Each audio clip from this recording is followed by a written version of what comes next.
Good evening, everyone. Welcome to a special episode of the Hog Talk podcast, coming to you live from the Sterling Soap and Roastery Studios, part of the Believe and Buzz Radio Network, where you can hear us each week on 106.7 Buzz 2 in Central Arkansas. All live shows are coming to you, Arkansas Brewing Company in downtown Ozark. I am Porter Hayes. Alongside me, as always, is Adam Hall. And on tonight's show, we are joined by the party animals, Arkansas native, Valonia proud, deep pride of Valonia, Drake Toll. Man, thank you for coming on tonight, brother. Dude, this is a pleasure. I always dreamed that one day, maybe, just maybe one day, I could wear a fur coat to my job. And here I am. And that's it all worked out. So talk about, the beginnings. I mean, when we talked before air, you were in the debate of staying in Texas or coming to Arkansas, pursuing a career in Arkansas, and then you get this opportunity. Talk about the process that even started this all and lead up to where you are now. Yeah, man, it starts in 2016 in Valonia, Arkansas. And Y107 had the football games for a long time and decided to move over and do more work with Conway. So when that was dropped, there was nothing for Valonia. It was like there was just no way to consume these games. And so the Democrat Gazette, I think it was at the time, had some online streaming. They did audio streaming for a year. That fell through, and then it was empty. So met with the Football Foundation, had never done a game in my life. And next thing you know, at 16, we're building Eagle Vision, which, come to find out, 2 years later would win Arkansas Broadcast Network of the Year. They gave me Broadcaster of the Year, which skyrocketed me into college. And we had people reaching out from Russellville saying, "Hey, we know that we're a bigger school. We want to do what you guys do. How do you do it? Come teach us." And next thing you know, it blows up across the state. Everybody wants a piece of it. We weren't like Farmington or Harrison that kind of paved that way in the state. They had classes and a couple $100,000 grants. We had a couple $1,000s and some good old boys and a 16-year-old. And found a way. So from there, let's fast forward to November of 2023. I'm at ESPN Central Texas in Arkansas hosting the Drake Toll Show. Awesome, right? Like ESPN Pipeline. This is, every guy's dream. I'm in the same town I went to college in. But I was super bored. There's got to be something else out there. Didn't love coming to work the same spot every day. And the culture there just didn't fit me. And I wanted something more. I didn't want to get stuck in the same town I went to college in. So job opens up in Arkansas. I won't say the station, but it's a radio station to host a show from, I think it's like 7 a.m. to 10 a.m. Call the program director, the hiring director, like, "Look, you'll be our program director for sports. You'll host a morning show." I'm in. And at that point in time, I was hosting Locked On Big 12, still am. And then it was at like 500,000 listeners per month. Now it's grown to about 800,000 to 1.2 million. But at the time, I can't give that up. So I told them, "Hey, I'm going to do a little bit of both. I like to double dip. I don't want to, a couple streams of income." Guy said, "Yep, we'll figure it out. We'll make it work." Didn't hear back for a month. In the span of that month, who calls but the Savannah Bananas, right? So this incredible kind of, as I was applying to go back home, really wanted to go to Arkansas, be back close to my family and cover the Hogs. I get an opportunity of a lifetime with the Savannah Bananas, the party animals, to go live in Savannah, travel the country, and follow this crazy circus. Funny enough, the week that I'm in Savannah, Georgia, I thought I've given up on the radio gig because I haven't heard from them in so long. And the week I'm in Savannah, Georgia, looking at houses to rent and accepting the job, signing the contract, to get the call. "Congrats, you're hired." I was like, bad news. I got some bad news here. And that's where it started, man. Kind of divine timing right there.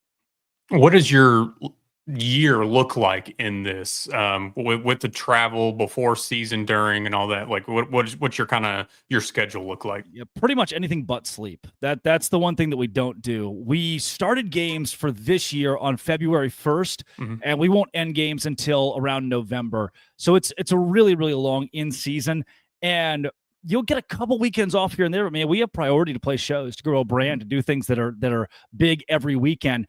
And that goes from Nissan Stadium in Tennessee, where the Titans play, Clemson Memorial, where the Tigers play, 81,000, to Baumwalker Stadium, 10,000 this weekend in Fayetteville. And the venues vary, but what it may look like, and some of my favorite weeks have been, okay, we're going to go play in Reno and Albuquerque. And what we're going to do, since we're out west, we'll play the two shows in Albuquerque. Then we'll give you a couple of off days. We'll fly you out to Reno. and make it all one big trip, 2-week trip. So what happens is in between those stops, I get to go to Lake Tahoe and ride a jet ski. It's some brand deal here. Some guys get this connection. We're going to go eat steaks, go to the casino, and ride jet skis.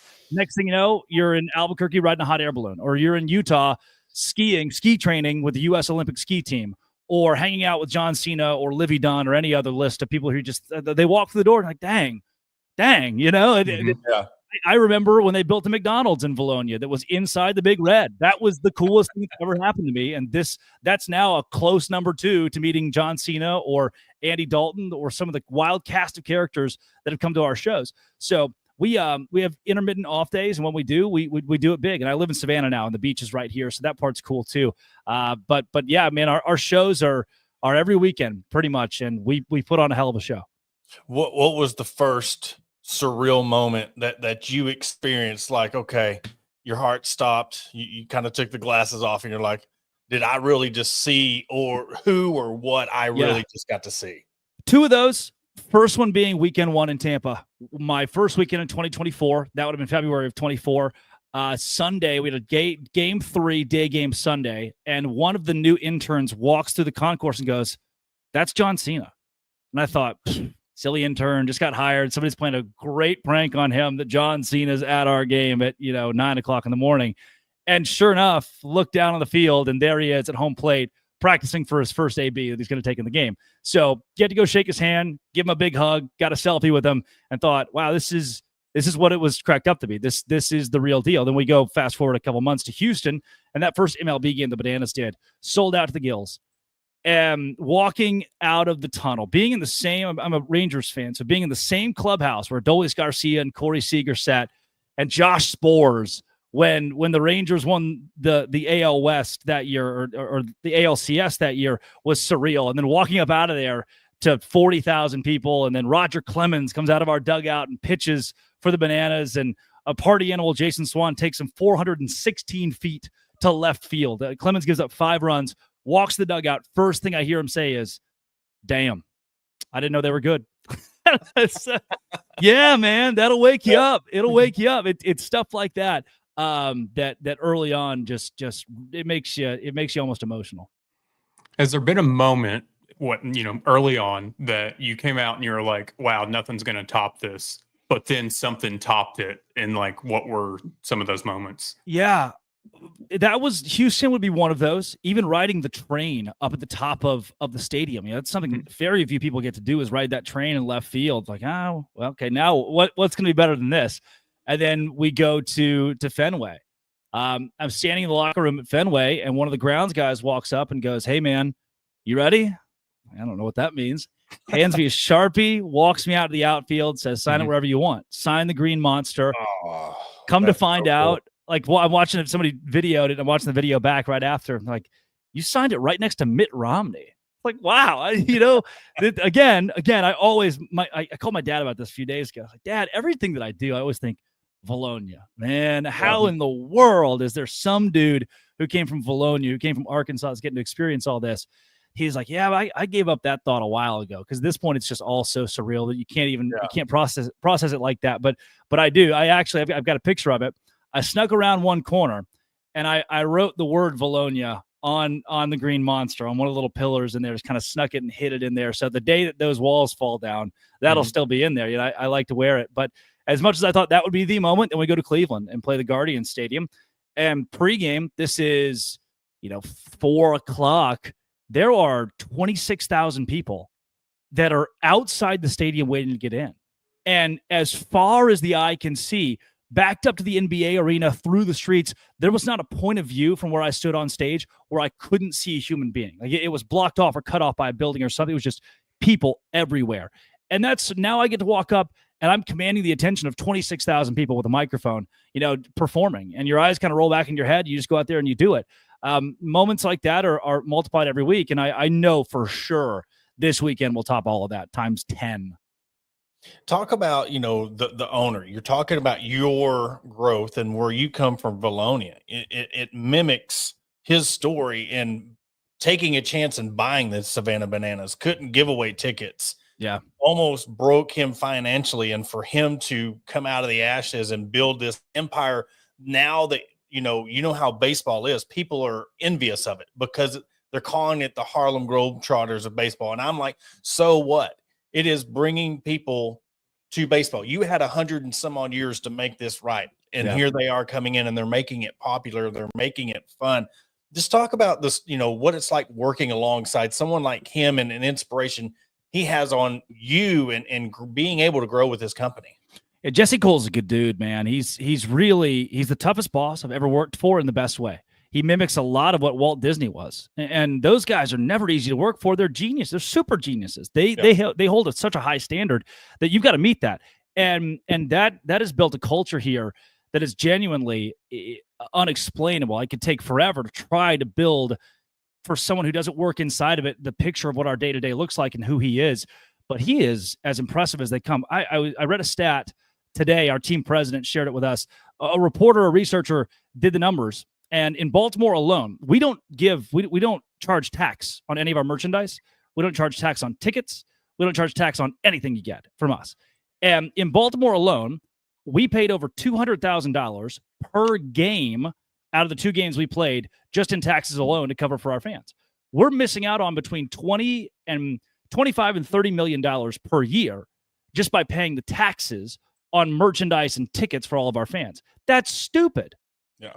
But it's stupid in the best way, and our owner said it. He said, look, we could charge tax and no one would bat an eye. Like, yeah, I pay tax on everything else.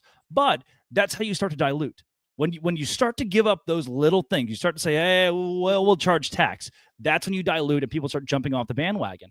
We do things that may be stupid to the outside world or silly or not, that's just bad business. No, the more different we do things, I tell people a lot now, the second the Savannah Bananas play a show at a high school baseball stadium, the internet will explode in the same way that it would at a NASCAR stadium or NFL stadium. How in the world is this multi-million-dollar, billion-dollar organization playing a game at a high school stadium? We will, because it's all about doing things different and doing for one what we wish we could do for many and building more fans. That's the goal. That's what he's all about, and that's what working for him is like. He takes that very seriously. What's a game day step-by-step for you? Like, how your preparation, whether it's evening, afternoon, whatever, when you wake up, what does game day look like to you? Yeah, so usually we're up at 9:30 or on a bus at 9 and 9:30, I should say. We're headed out to the stadium. From there, I'm knee-deep in notes. We take the games very seriously, the stats very seriously. Jake Skoll is lined up for a Triple Crown. He's batting .389 at last check, and he was a 15th overall pick in 2010 to the Texas Rangers, who played 7 years in affiliated ball, then was a football player at Georgia, now plays for us. And so I track all of the stats, the numbers, the figures. I build my notes, build my spotter boards. I have specific banana ball spotter boards, which for those who aren't in the broadcast game, that's what every play-by-play guy uses to know who's on the field, what number is what, and the context of the guys in the moment they come into. So I know that the team that we're playing or the guys that we have were drafted 17th overall or in the 17th round, the Minnesota Twins. All that's so important. That's usually about my 9:30 to 11 or so.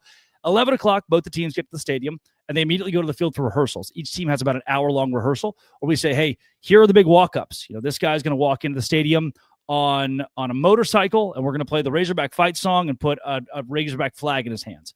That's where we rehearse all those and practice that hour worth of building big moments for the fans. We tell the guys where they're going to be pregame, where we're going to sign, where they're going to sing, where they're going to dance, how they're going to dance, what dances they're going to do. All of those things are checked off for an hour with the Party Animals. And this weekend in Fayetteville will be the Texas Tailgaters alongside us.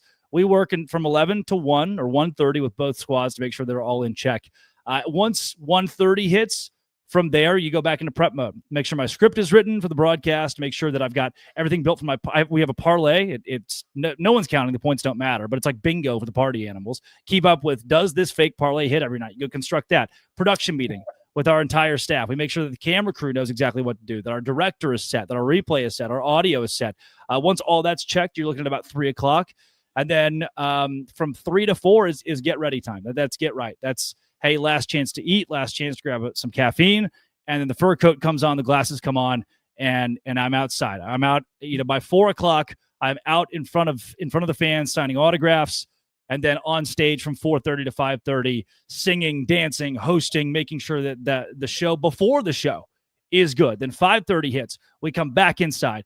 By 5:45, I'm back on the field after a run through in the broadcast booth. And for 15 minutes, I do a trivia segment with the crowd. It's basically just stand-up comedy for 15 minutes with the crowd. That gets us to around 6:30. Once that's prep is done and I'm finished with it, around 6:30, I'm back in the broadcast booth. 6:45, we're live on the air. And then we're on the air from 6:45 until 9:15. Games are 2 hours long, about 9:15. Once that's wrapped up, I'm back downstairs outside of the stadium, signing autographs again at our post-game plaza party. All the players do the exact same thing. 10:30 hits, 10:45-ish. That's when dinner is served. The entire staff and players eat the same meal, and they eat it together. There are free cervezas if you'd like a few. I always take a couple. And we have a couple drinks, talk about the night. We'll usually leave the complex by 12:30. So it's 9:30 to 12:30. It's a full day, but it's what it takes to put on a great show for the people. And before we get going, well, we give a shout out to our guys at FanDuel. And if you're like us, Saturdays are for the Hogs and Sundays are for the NFL. And with FanDuel, you can bet like a pro, whether you're stacking a parlay on college, sweating a last-minute field goal in the NFL. FanDuel puts the power in your hands with live odds, quick bets, and easy cash outs. New customers even score bonus bets just for signing up. So if you call the Hogs or ride or die with your favorite NFL team, make every down count. Bet college, bet pro, bet FanDuel. And that leads us to this week. I mean, one, when you heard about, the college tour and going to different places, how excited was you to put out there they need to go to Baum Walker, and how much say-so did you have in that decision? I had none. They'll ask, the guy's like, whoa, what's your dream spot? And Baum has always been mine.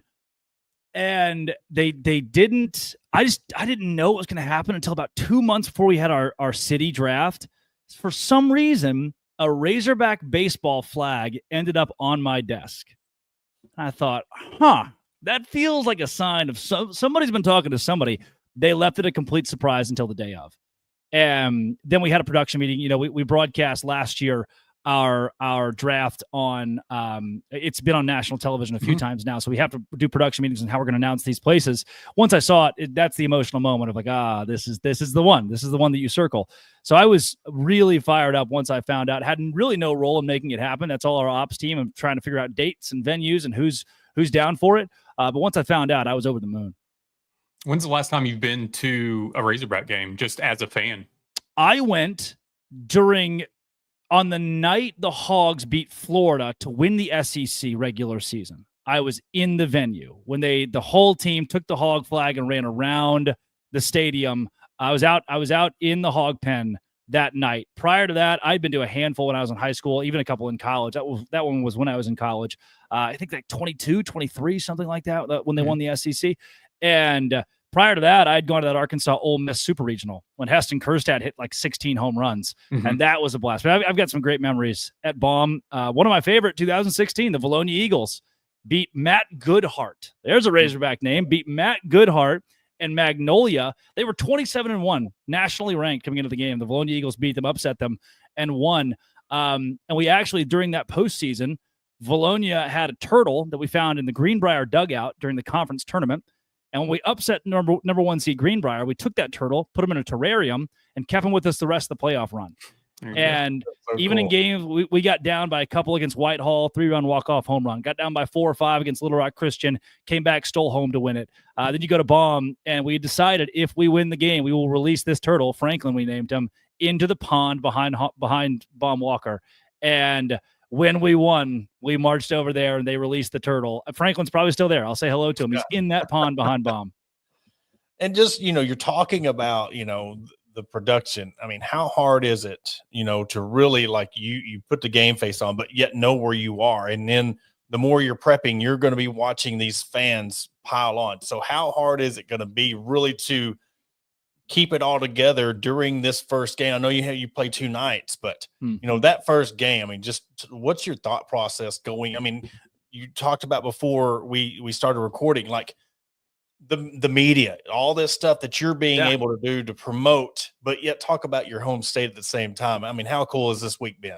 Yeah, I'll definitely cry this weekend for sure. That's going to happen. Having my family in the venue too, and this just being the childhood dream that's culminated into more than I could have ever expected. I didn't think I mean, every kid that grows up wanting to be a broadcaster, which I really didn't until I was in high school. I was like, yeah, this is cool. I like this. I wanted to be a college football player. That was never going to work. So broadcaster it was. Then I fell in love with it. And my dream has never been to be in the SEC or be on ESPN with the SEC, to be with the Big Ten Network, to be with the ACC, to be my dream has always been, if I could do one thing. The people of Valonia have complained for decades that there's no auditorium to do the elementary school plays or band concerts. And I cannot wait to put up the Landon Toll Auditorium in Valonia, named after my brother. That's it. That's the goal, right? I don't have to be on ESPN. I'm good. I'm fine. I'm having the world of fun. And if this whole thing tomorrow, they said, hey, we're just going to do online streaming on Flow Sports for the rest of time, fine. I'm having a blast. And so the opportunity to be on ESPN, on TNT, to have my buddies send me pictures from the Chicago O'Hare Airport or their gym in BB and say, watching you on TV right now while I work out, that's incredible. I never could have expected that at 24. And so getting to go back home this weekend, all of that emotion of the buildup and the big moments, and then coming back to a venue of 10,000 people that feels like home is going to get me. And like you said, talking to Steve Sullivan or Phil Elson or you guys or having Roger Scott call, just that's my childhood. I grew up listening to those guys. I grew up watching those guys on TV, wondering, man, I wish I could be on TV one day, on radio one day. I wish I could be with those guys broadcasting. Jimmy Rogers was the voice of the Valonia Eagles. I thought my full-time job one day was going to be voice of the Valonia Eagles. Turns out that pays about $800 per year. But this is what this week has been, is just getting to go back home, touch base on my roots, and have always been so proud of the state of Arkansas, what it's done for me.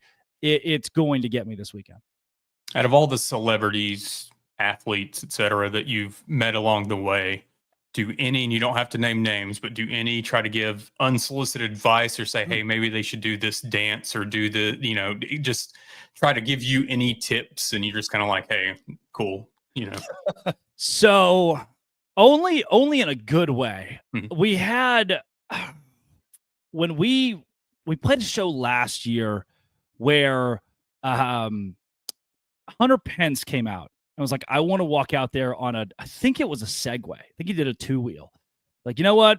Yeah, why not? So we'll just let Hunter Pence just ride out there on a 2-wheel. There is a guest coming in Arkansas on Saturday, Razorback baseball legend, good MLB career. Won't say who. Don't set any expectations. But he did the same thing. He was like, I want a walk-up. I want to do something big. And when guests say that, we're all about it. There's never really any critique. We never get Mitch Moreland or a Jonathan Papelbon or a guy to walk in and say, well, you should just do this different. Your media is bad. But there are a few that say, I want to lean in. I want my daughter, my son, my whoever to see me dance, to see me look goofy. So we've got 2 special guests plugged in for Friday and Saturday this weekend in Arkansas that are both going to be, they're going to put on a show. They're going to give you a splash. And for those who are living under a rock, just kind of explain, the Savannah Banner Ball, the party animals. Like you let the fans get involved. If the fans catch a foul ball, the players kind of go through just a little snippet of what they can expect. If these people were never really watched it, but they're coming for the show this weekend, what can they expect out of the party animals? You can expect to be blown away by the athleticism first. A lot of people question, well, it's just silly little TikTok baseball. I mean, you're going to see guys do backflips and catch a ball. And there are 0 MLB guys that could do that right now actively. You're going to see things you've never seen before in a baseball field. And I'd explain it as the Bananas founded in 2016 as a summer college baseball team, just fiddling around, and then decided to go barnstorming, take the show on the road, invented the party animals just to be the generals, just to beat up on them. And where the Bananas are different than the Globetrotters is the party animals are now better than the Bananas. The party animals are 37-22, lead the league. We keep count of all our records and everything. And so as it developed and people became fans of the party animals, we established the Firefighters and the Texas Tailgaters. And in Banana Ball, which is what we play around the country, and it will be a league next year, there are 11 distinct rules, and they do include if a fan catches a foul ball, it's an out. It's a 2-hour time limit. No new inning can begin after that 2 hours. No mound visits, no bunting. Those are things that keep the game going quickly, that keep the game moving. My favorite, win the inning, get a point. If I score 10 in the first inning and you score 0, it's 1-0. You won the inning. If I go to a Mets game against the Rangers and the Rangers put up a 10 spot in the first inning, I can go home. I'm done. We're good. The game's over. It's not like that in Banana Ball. Every inning counts as a point, keeps you engaged the entire game. So you may have 15 runs, but only be up 3-2 going into the 8th. that's the way that the sport's played. So a lot of fun intricacies into how we play the game. I think folks will really like the twist it is on baseball. And we'll wrap it up with this for those who, I mean, you said they're packed to the gills. I don't even know if there's tickets available to this thing. If they're not able to go, how will they be able to watch this? Is this going to be a live event this weekend, or is it going to be one of those that's taped and played later? Just give everybody a kind of idea how they can watch and listen to this game.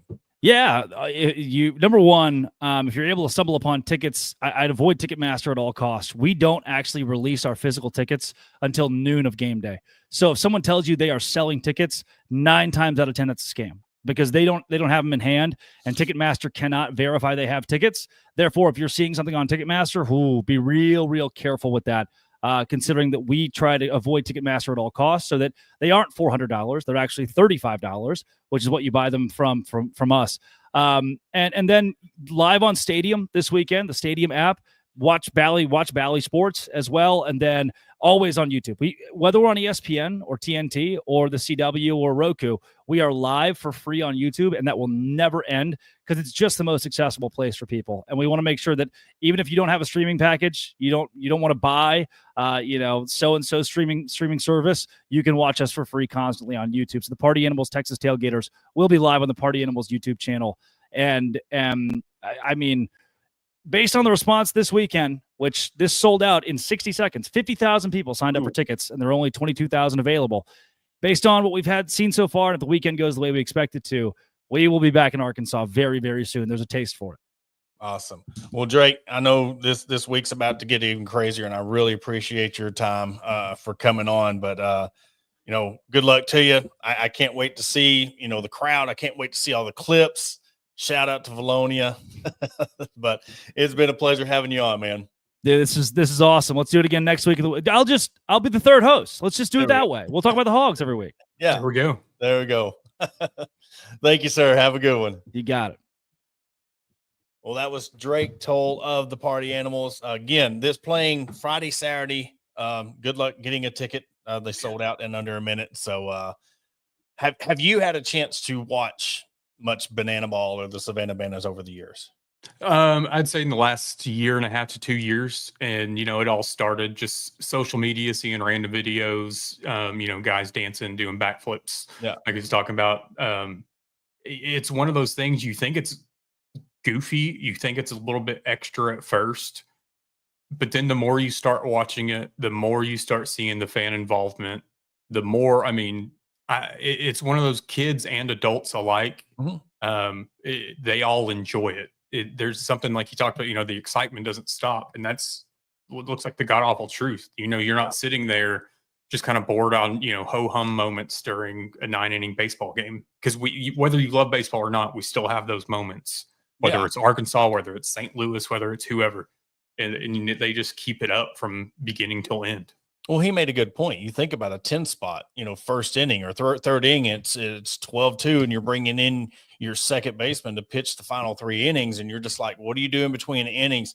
So I really like it. And there has been a lot of heat. There's, baseball is like golf. They really take pride in like the historical part of the game. And there's been a lot of people that have had mixed emotions about this. But to me, it's like you're making a sport more enjoyable. You're not taking anything away from the MLB game, but it's just one of the things that for him, the biggest thing I got from him was this is a guy from Bologna. He went to a Big 12 school, but you see him coming back, what it means to be from Arkansas. Like he is going to step in Baum-Walker Stadium, and he's going to feel like he went to school there. He's been a fan there his whole life. And that's what a lot of it, when we were talking about last night with the fans deserve better when it comes to the athletics, because you have people like that, no matter what their connection is, they remember where home is and what it means to represent Arkansas, what it means to represent Valonia. And I think it's a really cool story that he has and what he's become here in his career with the Party Animals. 100%. And, that's the thing. The fans, the people that grew up here, even the people that move here at any point in their life, I feel like everybody that does, for the most part, they really feel like that this is home. They want to give back when they're able to. And so, it's one of those things, if you get to great. And I mean, honestly, the position that he's in is something that a lot of people probably dream about. And, if he can do that auditorium that he's talking about doing in Bologna, more power to him. Yep. That's awesome. Well, and another thing is, like he was talking about day to day. You look at what he does and you think they're just handing him a mic and go do stuff on TV, or you're the hype man. But talking about really like putting stats in it, he's a broadcaster and he takes just as much pride as being professional as a broadcaster as these players go out there. Because I really want to kind of, you want to make it like the Michael Jordan effect. And when I bring that up is when Michael Jordan stepped on the court. If that was the only time somebody got to see him, that was part of what drove him to be great. And you think about this production, this might be the only time people could go ever see this Savannah Bananas, because a few years ago, it was either they were in Savannah or you had to go watch them in Oklahoma City. Now they're doing more of a tour and people are able to go watch it, and they want to make sure they're putting on the best product as possible for the fans. And that's what struck me, is you do think it's this big show, but then you realize, all right, go out there and really try to do a backflip and, catch the ball, or do a dance and then throw a strike, simple it down a little bit. Or you got a guy that's on stilts hitting base hits. It's really cool. I wish we could have got tickets to go. I would have loved to have went, but man, it's so guys, before we head out, I got two announcements. For those who are wanting to go, or you're going, Alma Infinity Sports, give a shout out to them. They're the ones that they have the party animals gear right up 71 Highway in Alma. Or if you're going up 49, get off of the Rudy exit, go past Workman's to the red light, take a right, and it's half a mile down on the left. But the Infinity Sports there in Alma next to A to Z has all the party animal shirts. They have Savannah Bananas, jerseys, hats, kids section with batting gloves, sleeves, and those oven mitts that they use to slide. But definitely go up there and hit them up on your way up to the games this weekend. Adam, got anything else? No, I'm good. All right. Well, before we head out, give another shout out to our people at FanDuel.